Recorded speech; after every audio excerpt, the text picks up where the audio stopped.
Kejadian pasal 25 ayat 1-34. Keturunan Abraham dari Ketura. Abraham mengambil pula seorang istri namanya Ketura. Perempuan itu melahirkan baginya Zimran, Yoksan, Medan, Midian, Ishbak, dan Suah. Yoksan memperanakan Sheba dan Dedan. Keturunan Dedan ialah orang Asyur, orang Letus, dan orang Leum. Anak-anak Midian ialah Eva, Efer, Henok, Abida, dan Eldaa. Itulah semuanya keturunan Ketura. Abraham memberikan segala harta miliknya kepada Ishak, tetapi kepada anak-anaknya yang diperolehnya dari gundik-gundiknya, ia memberikan pemberian. Kemudian ia menyuruh mereka, masih pada waktu ia hidup, meninggalkan Ishak anaknya dan pergi ke sebelah timur, ke tanah timur.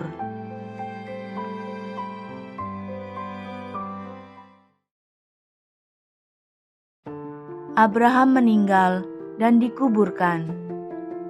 Abraham mencapai umur 175 tahun, lalu ia meninggal. Ia mati pada waktu telah putih rambutnya, tua dan suntuk umur, maka ia dikumpulkan kepada kaum leluhurnya.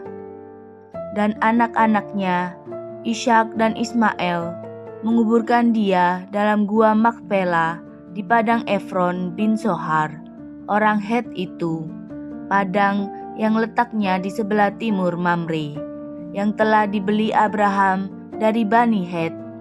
Di sanalah terkubur Abraham dan Sarah istrinya.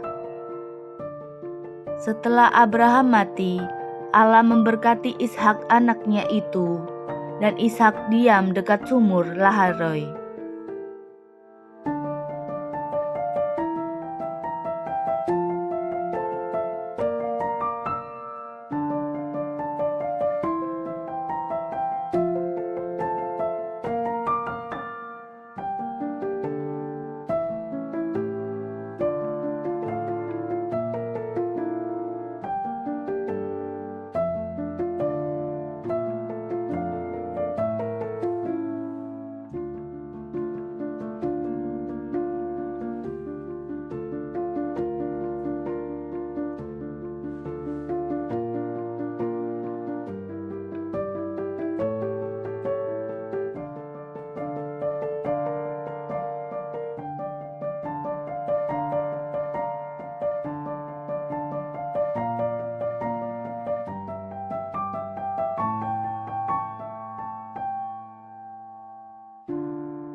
Keturunan Ismail.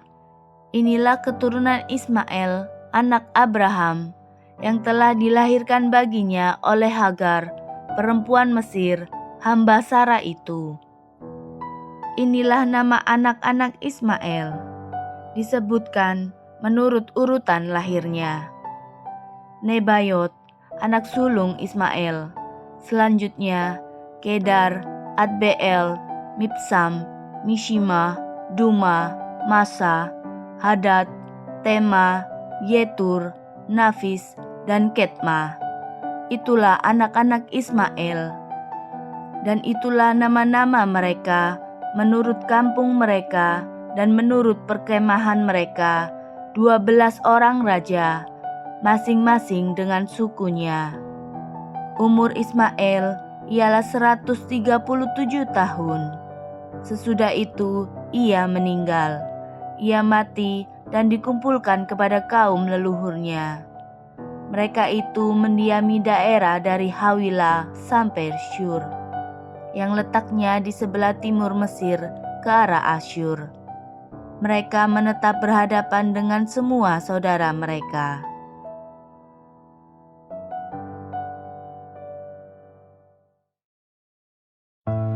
Esau dan Yakub.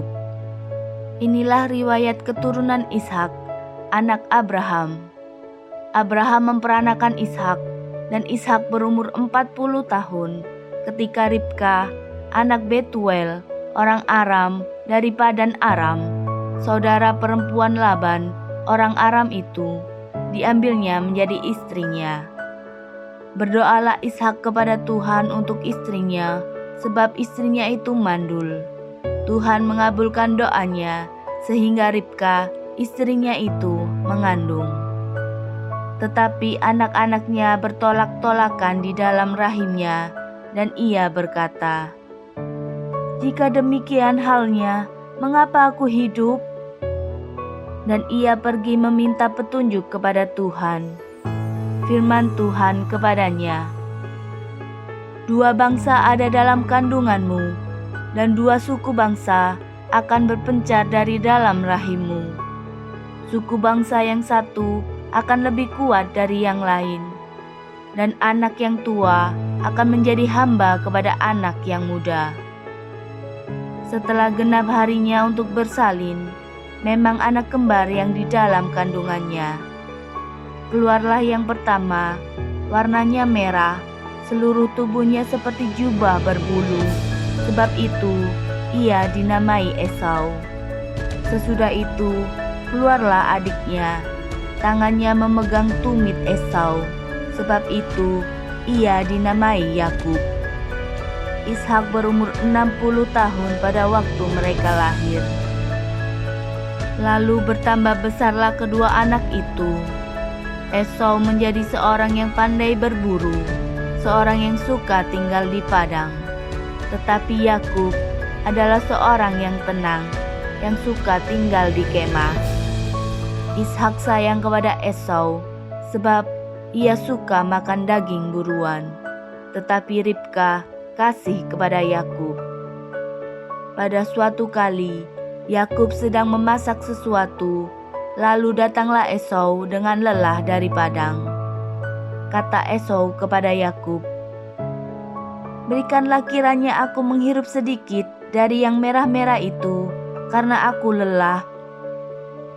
Itulah sebabnya namanya disebutkan Edom. Tetapi kata Yakub, "Juallah dahulu kepadaku hak kesulunganmu."